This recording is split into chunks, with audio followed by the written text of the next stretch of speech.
General साहब, आपसे हम जानना चाहेंगे कि अब भारत के पास कितना वक्त है और पाकिस्तान जो है वो कितनी जल्दी अब रिस्पॉन्ड कर सकता है, जवाब दे सकता है भारत को?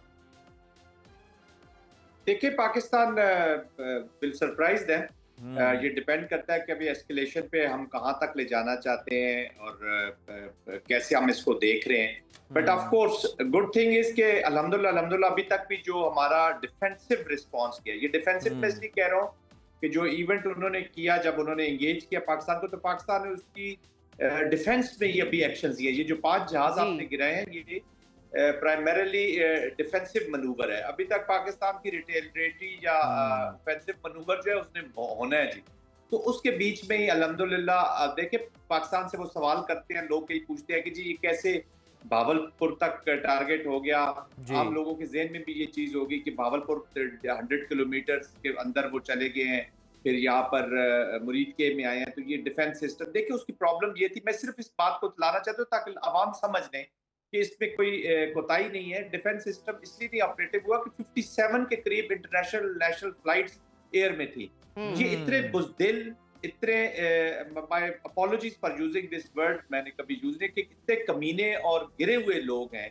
ये सोच जो है जिसकी अभी वजीर साहब भी जिक्र कर रहे हैं कि इन्होंने कोई जिंदगी को सोचा नहीं कि क्या हो रहा है, किसका नुकसान होगा, किसका नुकसान नहीं होगा।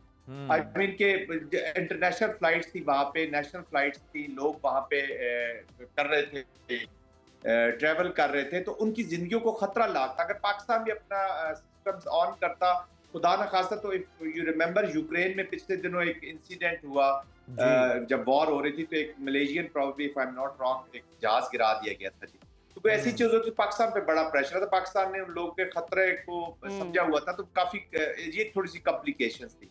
But anyways they have no respect for the life. तो अभी पाकिस्तान ने भी फिर उसका जो रिस्पॉन्स किया है या डिफेंसिव मैनूवर किया है, वो पाकिस्तान में रहते हुए इन्होंने उनके जहाज उनके इलाकों में गिराए। इंडियन इलीगली ऑक्युपाइड जो कश्मीर है, उसके बीच में पाकिस्तान ने जहाज गिराया है।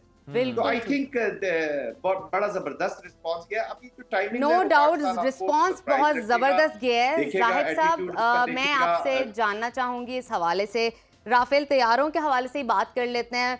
इसकी नाकामी से भारत को 100 अरब डॉलर का नुकसान हुआ है। मैं आपसे इफेक्टिवली ऑल ओवर जानना चाहूंगी भारत की मईशत को कितना नुकसान, कितना फ़र्क पड़ा होगा, और साथ ही साथ फ्रांसीसी कंपनी का ये जो जहाज़ था वो तो अब वजाहतें पेश करते फिर रहे हैं कि भाई ये जहाज़ बिल्कुल ठीक था, लेकिन भारत के पायलट के नकम्मेपन की वजह से ये नाकाम हुआ है जहाज़, और जिसकी वजह से फ्रांसीसी कंपनी के जो शेयर्स गिरे हैं वो 1.64% में कमी आई है उनके शेयर्स में।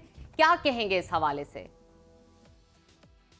ये ऑफ कोर्स एम्बैरेसमेंट है, कंपनी की भी एम्बैरेसमेंट है और भारत की तो है ही है। देखिए, ये इतने कंफ्यूज हो जाते हैं, ये वॉर मॉन्गरिंग जब करते हैं ना, तो ये अभी तक इन्होंने समझा हुआ है कि ये बॉलीवुड की कोई मूवी के डायलॉग्स हैं, और एक से एक बढ़कर कैरेक्टर। आप every day you will see another new clown on the screen. वो आके वॉर मॉन्गरिंग कर रहा है जिसका कोई असर नहीं हो रहा। मैं तो हैरान हूँ इस सोसाइटी पर जो इनको बर्दाश्त करते हैं। हमें तो कोई नॉनसेंस 4 दिन से ज्यादा हम बर्दाश्त नहीं कर सकते, क्योंकि ये उसको बर्दाश्त कर रहे हैं। ये देखिए 3-4 चीजें कर रहे हैं। एक तो माइनॉरिटीज के खिलाफ उसकी नफरत है, वो सामने आ गई। वो भारत के अंदर किसी माइनॉरिटी को नहीं देखना चाहता, रीजन में किसी की सॉवरेनिटी नहीं देखना चाहता। Muslims are main target, Muslims के बाद जनाब Sikhs are main target, Christians हैं, लो कास्ट दलित है, ये टारगेट है। वो कहते हैं हिंदुत्व की कॉन्सेप्ट यही है कि यहाँ भारतीय रहेंगे, और वहां पे अंदर वो उनको अक़लियतों को और बाहर किसी मुल्क की सॉवरेनिटी इसको बर्दाश्त नहीं हो रही, खासतौर पे पाकिस्तान की, क्योंकि पाकिस्तान उसको चैलेंज करता है। तो ये डोमिनेशन एंड ब्लड की थ्योरी लेकर आए हैं, नॉट थ्योरी, मॉडल लगाने की कोशिश कर रहे हैं। बॉलीवुड मूवीज में जिस तरह भारत जो है पोर्ट्रे करता है हिस्ट्री को नेगेटिव अंदाज में, झूठे अंदाज में, झूठ दिखाता है, मोदी सरकार भी कुछ ना कुछ इसी तरह कर रही है अपनी आवाम के साथ।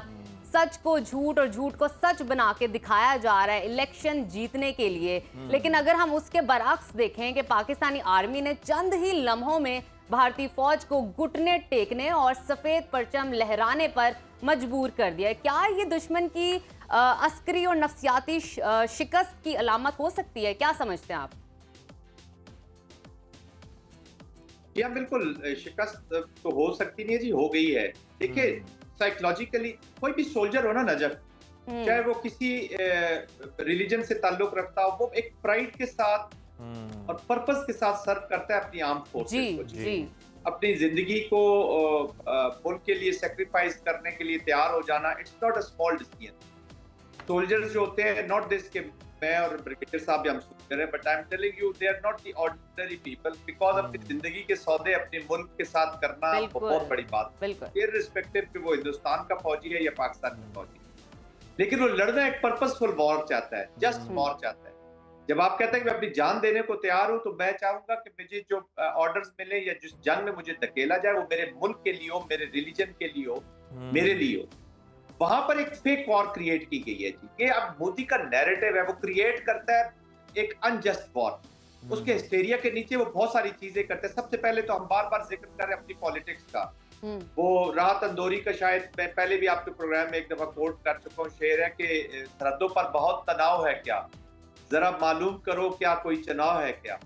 तो जब भी उधर चुनाव आता है तो वो सरहदों पर और ये वॉर मॉन्गरिंग, हेट, लेकिन इसकी आइडियोलॉजी हेट पे बेस्ड है। ब्लड डोमिनेशन, खून बहाओ और डोमिनेट करो। इजरायली मॉडल ले आया, मैं पहले भी बात कर रहा था, फिर वो हमारी बात मुकम्मल हो सकी। वॉर में मॉडल्स नहीं चलते जी, वॉर में नजफ थीरीज चलती हैं, थीरीज होती हैं वॉर की, और वो एनवायरनमेंट को, एनिमी को देखकर तब अप्लाई की जाती है। वो इस तरह नहीं होती, बहुत सारे अवामिल होते हैं थ्योरीज के बीच में कि जिसकी एप्लीकेशन होती है।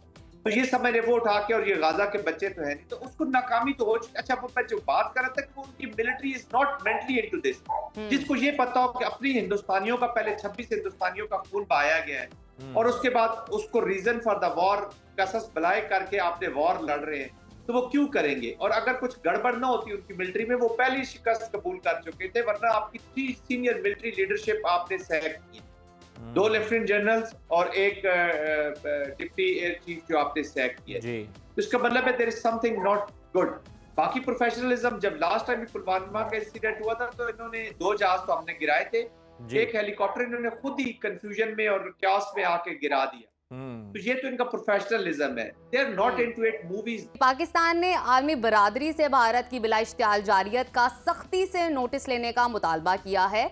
क्या आलमी बरादरी भारत की इश्तियाल अंगेजी का कोई नोटिस लेगी? क्या लगता है आपको?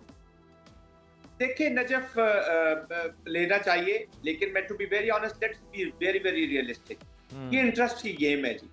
जिनका इंटरेस्ट वो देखेंगे कि पाकिस्तान के साथ है, आप अगर ये समझे कि वो मोरालिटी पे या overall larger piece of the world या larger stability in this region, उस पे बेस करके करेगी, तो my apologies, I am keeping my fingers crossed. ये इंटरेस्ट की गेम है, जिधर जिधर उनको इंटरेस्ट जिसको नजर आएगा वो उस पे शामिल होगा। वरना देखिए ना, मोरालिटी और पॉलिटिकल सिस्टम हमारा इतना लो हो गया इंटरनेशनल सिस्टम में कि गजा से बड़ा जेनोसाइडल एक्शन कहीं भी नहीं हो सकता। हमने अभी 6-7 बच्चे हमारे गए हैं, तो हमें देखे ना कितना पेन फील हो रहा है, और हम बदला लेने के, और nobody in Pakistan is saying कि जी बदला नहीं लेना।